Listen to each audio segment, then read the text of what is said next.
10ই মুহররম কারবালার উত্তপ্ত ময়দানে যখন ইমাম হুসেন রাদিয়াল্লাহু তাআলা আনহুকে ক্ষুধার্ত তৃষ্ণার্ত অবস্থায় শহীদ করে ফেলা হলো এবং তার পবিত্র দেহ থেকে মাথাকে আলাদা করে দেয়া হলো, তখন তার পবিত্র দেহ মুবারক বিনা কাফনে উত্তপ্ত কারবালার ময়দানে সেভাবেই পড়ে থাকলো। ইমাম হুসাইন রাদিয়াল্লাহু তাআলা আনহু এবং তার সঙ্গীদের শরীরের উপর দিয়ে ঘোড়া দৌড়িয়ে পদদলিত করা হলো। তারপর ইমাম হুসাইনের মাথা মুবারক একটা বর্ষায় গেঁথে নেওয়া হলো। যদিও ইয়াজিদ বাহিনীর কাছে এটা বিজয়ের উল্লাস ছিল, কিন্তু এটা মানবতার সবচেয়ে বড় হার ছিল। ইমাম হুসাইন রাদিয়াল্লাহু তাআলা আনহুর শাহাদাতের পর ইয়াজিদ বাহিনী তখন ইমাম হুসাইনের পরিবারের দিকে অগ্রসর হলো। তারা ইমাম হুসাইনের কাফেলার সমস্ত তাঁবুগুলোতে আগুন জ্বালিয়ে দিল এবং তাঁবুতে যে মালামাল জিনিসপত্র ছিল তা ইয়াজিদ বাহিনী লুট করতে শুরু করলো। মহিলা এবং বাচ্চারা ভয়ের কারণে উত্তপ্ত কারবালার ময়দানে এদিক ওদিক ছোটাছুটি করতে শুরু করে দিল, যার কারণে তাদের পর্দা লঙ্ঘিত হয়ে যাচ্ছিল। কারবালার ময়দানে লাশগুলো ছড়িয়ে ছিটিয়ে ছিল এবং তাঁবুগুলোতে যখন আগুন জ্বলছিল তখন মাঝখানে বিবিরা চিল্লাতে শুরু করলো আর বাচ্চারা ভয়ে হাউমাউ করে কাঁদতে শুরু করলো। ইমাম হুসাইনের কাফেলার একজন পুরুষও বেঁচে ছিলেন না, শুধুমাত্র ইমাম হুসাইন রাদিয়াল্লাহু তাআলা আনহুর ছেলে জয়নুল আবেদিন বেঁচে ছিলেন, কারণ তখন তিনি খুবই অসুস্থ ছিলেন, যার কারণে তিনি যুদ্ধে যাননি। তিনি তাঁবুর মধ্যে অবস্থান করছিলেন। তো যারা জীবিত ছিলেন তাদের মধ্যে ইমাম হুসাইন এবং তার সাথীদের কয়জন স্ত্রী, কন্যা এবং বাচ্চারা ছিল। তো এরই মধ্যে ইমাম হুসাইন রাদিয়াল্লাহু তাআলা আনহুর 6 বছরের মেয়ে সাইয়েদা সাকিনা এত হট্টগোল এবং চিৎকার চেঁচামেচির মধ্যেও তার বাবার লাশ খুঁজে বেড়াচ্ছিলেন। তখন শয়তান সীমার, যে ইমাম হুসাইন রাদিয়াল্লাহু তাআলা আনহুর মাথাকে শরীর থেকে আলাদা করেছিল, সে সাইয়েদা সাকিনাকে দেখে বলে উঠল, এ তো ইমাম হুসাইনের মেয়ে সাকিনা। তখন সীমার সাইয়েদা সাকিনার কাছে গেল এবং তার কান থেকে কানের দুল টেনে ছিঁড়ে নিল, যার কারণে তার কান দিয়ে অনবরত রক্ত ঝরে যাচ্ছিল। সে তখন প্রচন্ড পরিমাণে আঘাত পেয়েছিল। কি দোষ ছিল তার? এটাই কি তার দোষ যে সে ইমাম হুসাইন রাদিয়াল্লাহু তাআলা আনহুর মেয়ে ছিল?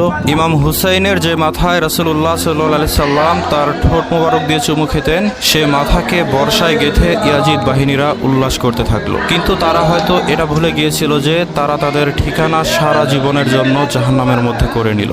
ইয়াজিদ বাহিনী বিবি বাচ্চাদের গায়ের চাদর পর্যন্ত টেনে লুট করে নিতে থাকলো। তারা তাঁবু লুট করতে থাকলো। তাদের ধারণা ছিল যে হয়তো তাঁবুর ভেতরে অনেক সোনাদানা মালদৌলত থাকবে, কিন্তু তাঁবুর ভেতরে তেমন কিছুই ছিল না। তখন তারা আরো রাগান্বিত হয়ে গেল। আপনাদের একটু আগেই বলেছিলাম যে ইমাম হুসেন রাদিয়াল্লাহু তাআলা আনহুর আরো একজন ছেলে ছিল, যার নাম হচ্ছে সাজ্জাদ ওরফে জয়নুল আবেদিন। তার আরেকটি 6 মাসের ছেলে আলী আসগরকে ইয়াজিদ বাহিনী কারবালার ময়দানে তীরবিদ্ধ করে শহীদ করে দিয়েছিল, কিন্তু জয়নুল আবেদিন অত্যন্ত অসুস্থ থাকার কারণে সে তাঁবুর ভেতরেই ছিল।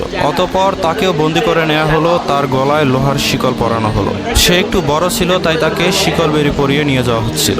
এদিকে স্ত্রী কন্যাদেরকেও কয়েদি করে নেওয়া হলো। ইমাম হুসাইনের বোন বিবি জয়নব, ইমাম হুসাইন রাদিয়াল্লাহু তাআলা আনহুর স্ত্রী বিবি রুবাব সহ অন্যান্য নারীদেরকে দড়ি দিয়ে হাত বেঁধে নিয়ে উটের উপর বসিয়ে নিয়ে যাওয়া হচ্ছিল। কোনো বাচ্চা যদি ওর থেকে পড়ে যেত তাহলে সে সেখানেই শহীদ হয়ে যেত। বাচ্চাদের উটের ওপর বসে থাকতে খুবই কষ্ট হচ্ছিল। অতঃপর 3 দিনের অনাহারী স্বজনহারা এই অনাথ কাফিলাকে ইরাকের কুফা শহরের দিকে নিয়ে যাওয়া হচ্ছিল। কারবালার ময়দান ততক্ষণে বিরান ভূমিতে পরিণত হয়ে গিয়েছিল। লাশগুলো ময়দানে এলোপাথারিভাবে পড়েছিল, আর এদিকে বিবি বাচ্চাদেরকে ধরে নিয়ে যাওয়া হচ্ছিল।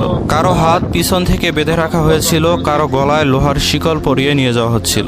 নবীর পরিবারের সাথে এরকম নির্মম আচরণ, এত নিষ্ঠুর আচরণ পৃথিবীর ইতিহাসে আর দ্বিতীয়টা ঘটেনি। কাফেলার ছোট ছোট বাচ্চারা যারা কিছুক্ষণ আগে নিজের পিতা, চাচা বা ভাইকে কারবালায় শহীদ হতে দেখেছিল, তারা এখন ক্ষিধা এবং তৃষ্ণার জ্বালায় অতিষ্ঠ হয়ে যাচ্ছিল। একদিকে স্বজন হারার বেদনা, অন্যদিকে ক্ষুধার কষ্ট। কি এক হৃদয় বিদারক সেই যাত্রা। পথিমধ্যে ইমাম হুসাইনের মেয়ে সাকিনা বারবার কান্না করে উঠছিল আর বলছিল, আমার আব্বা কোথায়, আমার আব্বা কোথায় গেল। যখন ওই কাফিলা ইরাকের কুফা নগরীতে পৌঁছে গেল, তখন তাদের মেহমানদারি গরম পানি আর পাথর নিক্ষেপ করে করা হয়েছিল।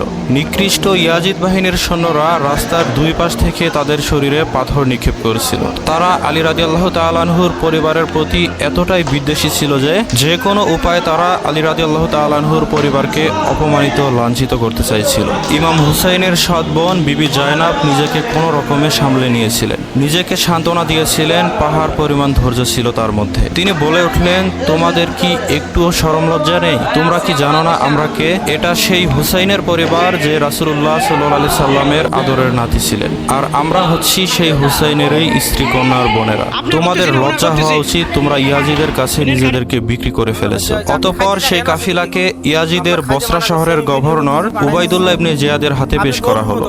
এই শয়তান উবাইদুল্লাহ ইবনে জিয়াদই কারবালার ময়দানে ইমাম হুসেনকে হত্যা করার জন্য সৈন্য পাঠিয়েছিল। শয়তান উবাইদুল্লাহ ইবনে জিয়াদ কাফেলাকে বন্দী অবস্থায় দেখে খুবই খুশি হলো। সে বলতে থাকলো যে এই বিজয়ের উল্লাস আমি কিভাবে করব। তখন সে একজন সিপাহীকে হুকুম দিল, যাও কয়েদখানা থেকে মুক্তার আল সাকাফিকে নিয়ে আসো। বন্ধুরা, আপনাদের একটা তথ্য দিয়ে রাখি যে এই সেই মুক্তার আল সাকাফি যে পরবর্তীতে ইমাম হুসেন রাদিয়াল্লাহু তাআলা আনহুর হত্যার বদলা নিয়েছিল। একে একে সে সমস্ত ইয়াজিদ সর্দারদেরকে কঠিন থেকে কঠিনতম শাস্তি দিয়েছিলেন। তো যাই হোক, মুক্তার আল সাকাফিকে যখন সামনে নিয়ে আসা হলো তখন সে কাটা মাথা দেখে বলল, এটা কার মাথা? ইবনে জিয়াদ হাসতে হাসতে বলল, এ হলো তোমার ইমাম হুসেনের মাথা। এ কথা শুনে রাগান্বিত হয়ে মুক্তার আল সাকাফি ইবনে জিয়াদের উপর চড়াও হলো, কিন্তু তখন তার হাতে হাত করা ছিল, সে কিছুই করতে পারছিল না। তখন ইমাম হুসেনের পুত্র জয়নুল আবেদিন বলল, হে মুক্তার আল সাকাফি, আপনি ধৈর্য ধারণ